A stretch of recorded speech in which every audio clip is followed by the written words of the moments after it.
So I'm sitting in my 2010 Nissan Altima, and I designed a wireless charger holder for this car. The hole here is for the charger, and I have some channel here cut out here for wire management. And how this works is, you see the hole there.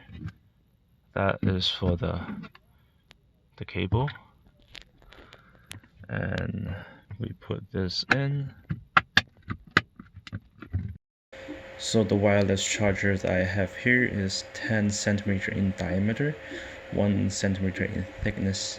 So any wireless charger that has the same dimension should fit in this holder.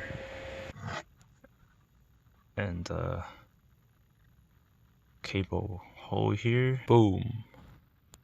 So I have a short cable here, so I don't have to use this channel, but if I put it on sale, for those of you guys have longer cable, you can definitely use this channel here. And this thing goes in to the box here. Boom. Fit.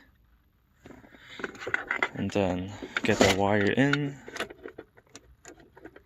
Where is it? Done.